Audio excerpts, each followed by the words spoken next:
Assalamualaikum warahmatullahi wabarakatuh. Di sesi kali ini kita mau bahas soal cinta.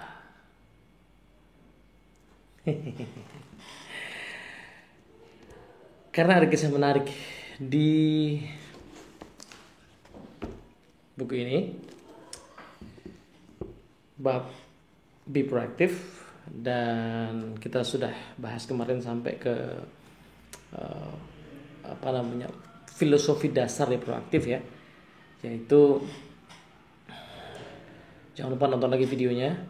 Tapi filosofi dasarnya adalah kesadaran diri, itu yang paling dasar.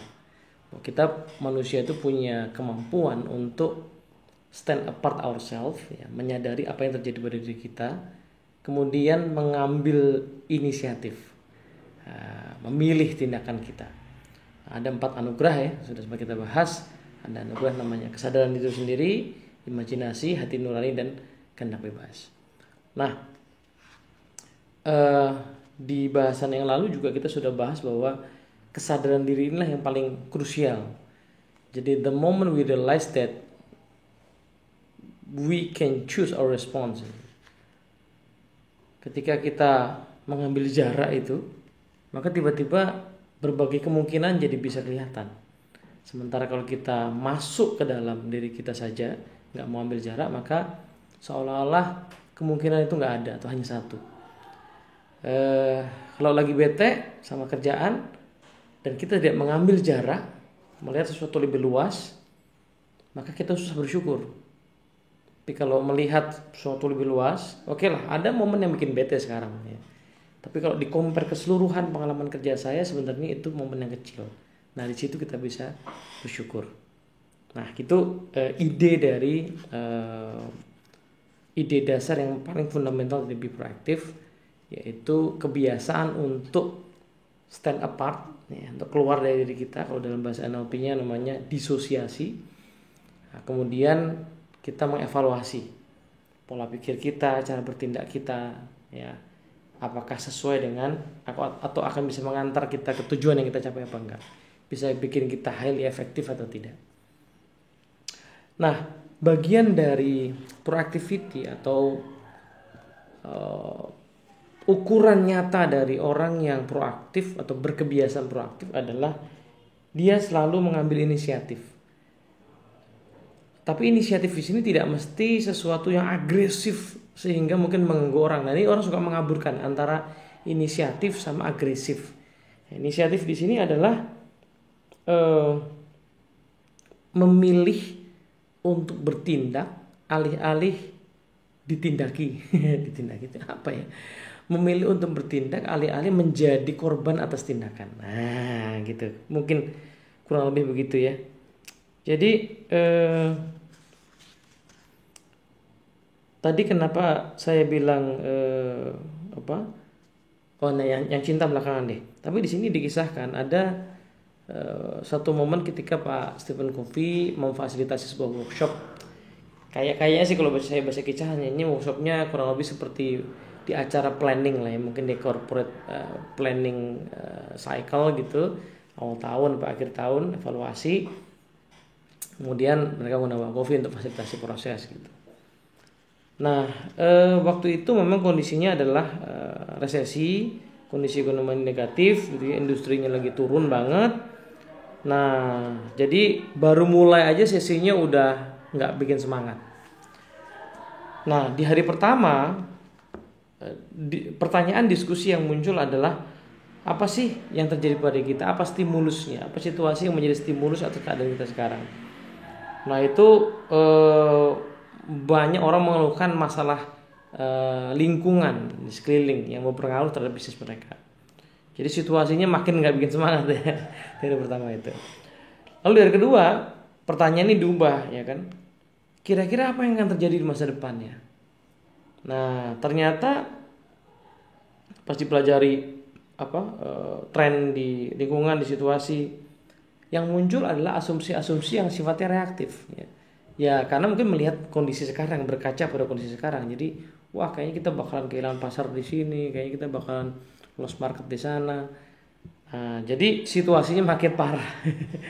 Hari kedua tuh. Nah, di hari ketiga diajukanlah pertanyaan yang berbeda, yaitu pertanyaanlah what is our response? Terus kalau situasi emang kayak gitu, which is itu nggak bisa diubah, udah terjadi dan sedang terjadi, kita mau ngerespon apa nih? Kita mau melakukan apa nih? What are we going to do? How can we exercise initiative in this situation? Inisiatif apa yang mau kita coba mulai kita latih di situasi kayak gini? Nah, pertanyaan ini rupa-rupanya mendirect pemikiran para peserta sehingga mereka mulai mau dan bersedia berani untuk brainstorming dan mengumpulkan ide-idenya. Gitu. Sehingga ketika di hari ketiga ditanya how's business? Nah, jadi jawabannya adalah ya pertama sih yang terjadi pada kita, situasi di market segala macam nggak bagus. Trennya akan lebih buruk. Yang kedua sih ya tapi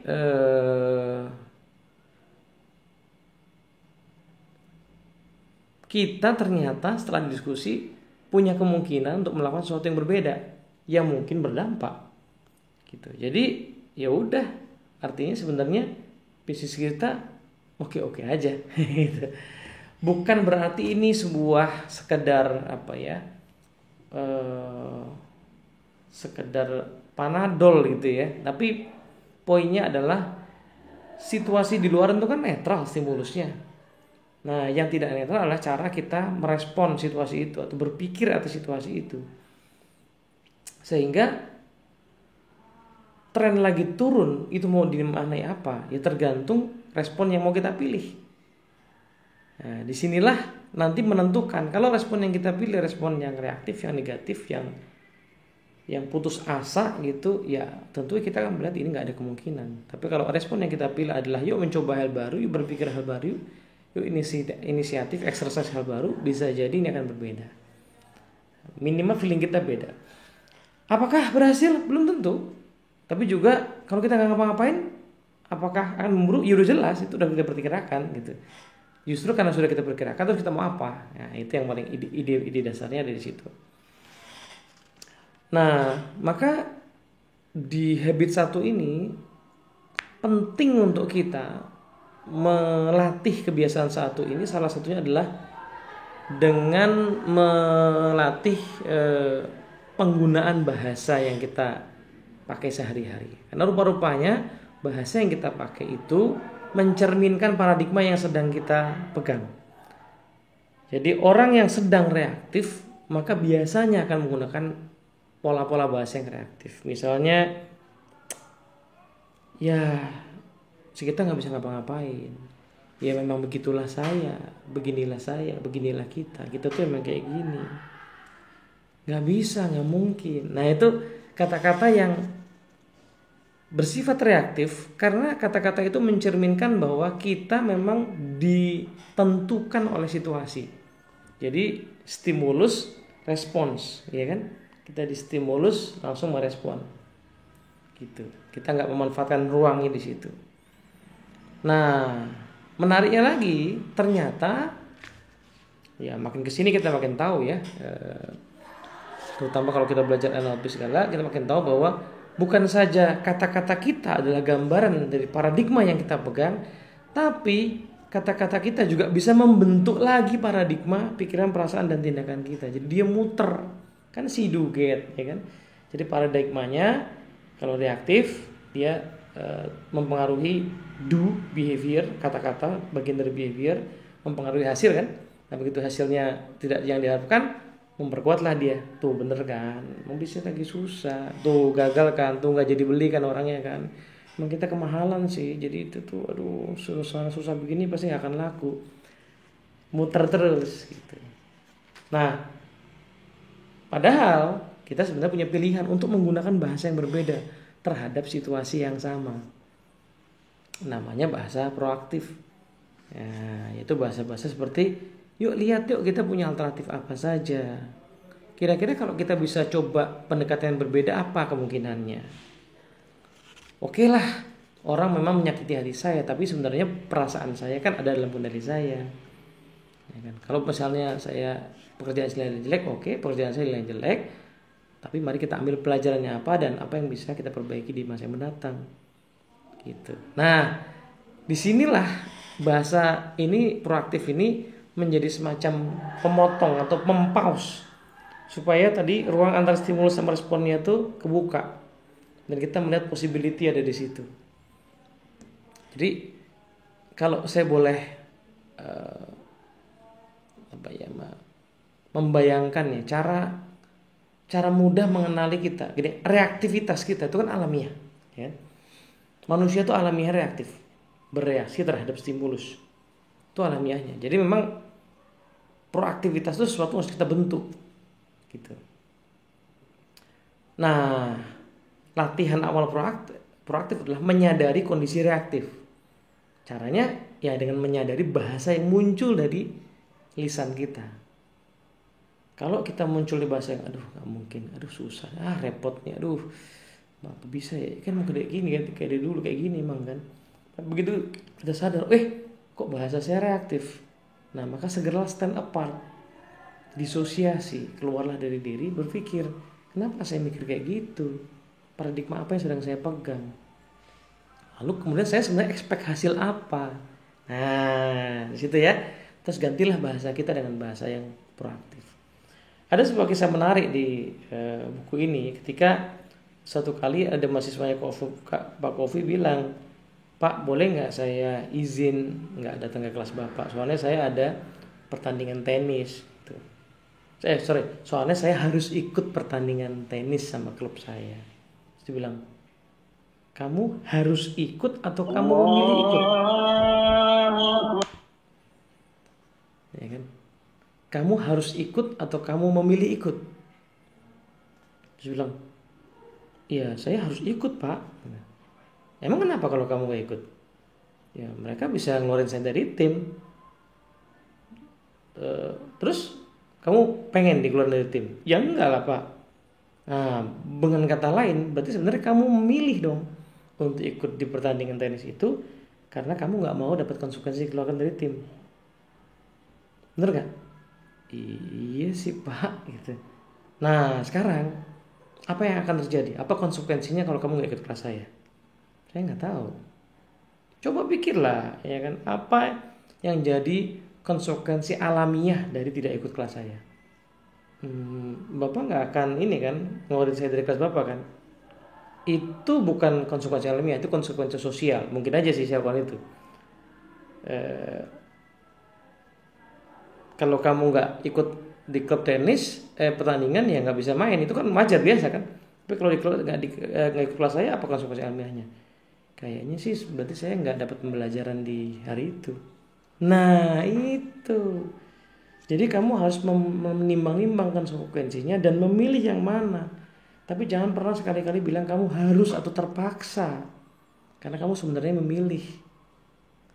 Terus dia bilang mahasiswanya dengan suara yang ya udah Pak saya memilih untuk ikut pertandingan tenis gitu. Jadi dia terpaksa untuk menggunakan kata memilih ya. Terus dibercandain sama Kofi, terus jadi nggak ikut kelas saya gitu. Jadi ini kalau di salah satu trainingnya cara beliau menceritakan kisah ini menarik banget ya. Gitu. Nah ada konsep yang dikutip di sini, konsep di psikologi namanya self-fulfilling prophecy. Nah, sebuah harapan yang terbukti dengan sendirinya. Jadi kalau kita berharap sesuatu, seringkali harapan itu sangat kuat, menjadi perasaan, menjadi tindakan, menjadi hasil, dan tanpa sadar kita mendapatkan hasil yang tidak kita harapkan atau sesuai dengan pikiran kita itu. Nah problemnya adalah kalau kita mikirnya itu reaktif terus, maka kejadian yang akan kita alami seolah-olah memang kejadian tidak kita inginkan. Padahal sebenarnya itu distimulus oleh pikiran kita sendiri, pilihan paradigma kita sendiri. Nah,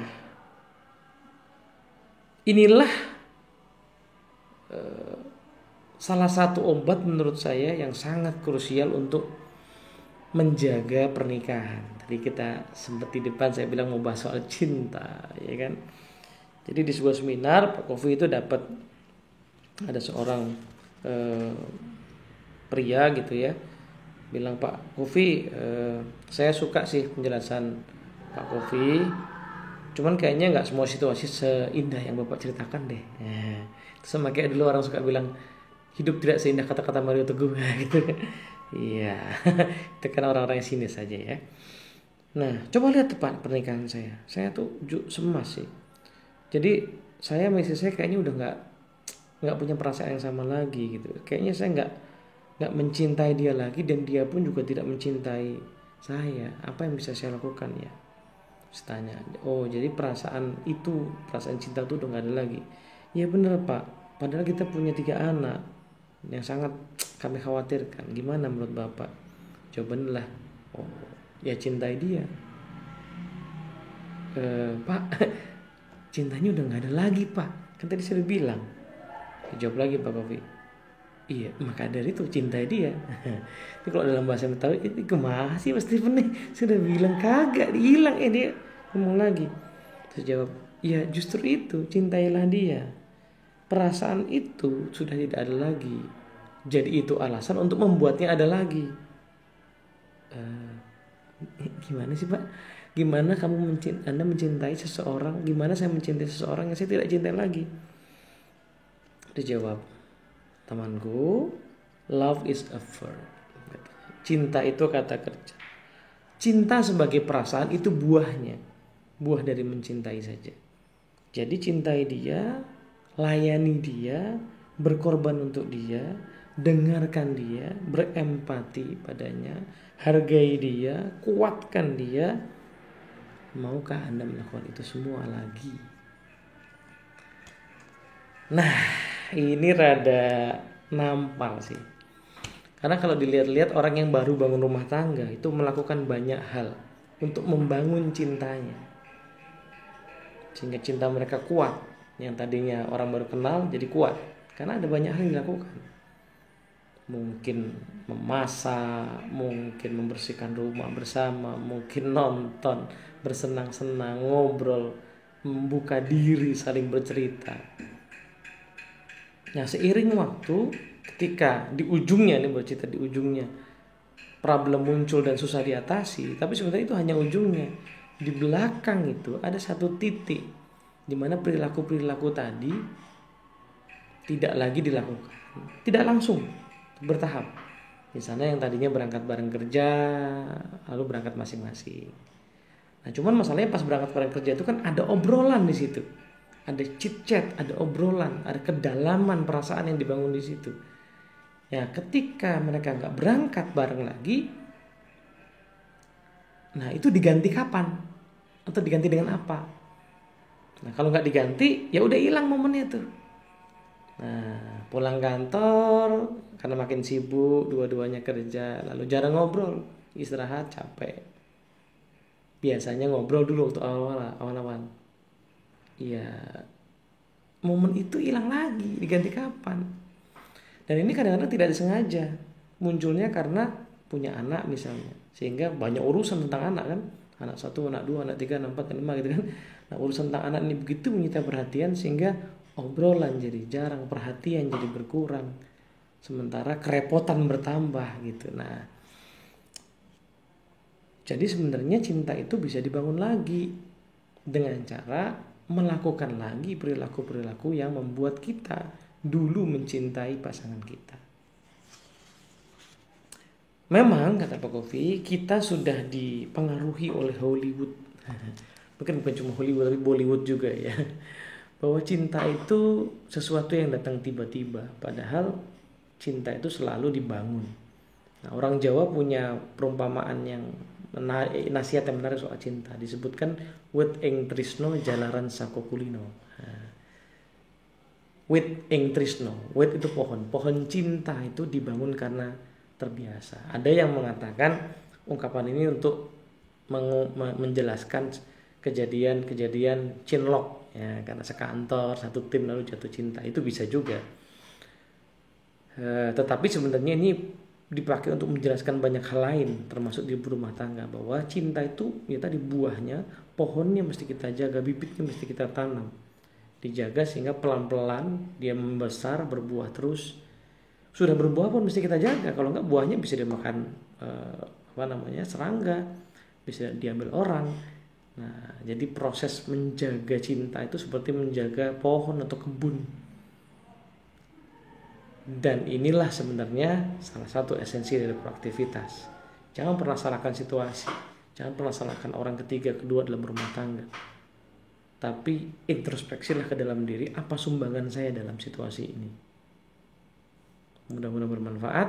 Sampai ketemu lagi. Assalamualaikum warahmatullahi wabarakatuh.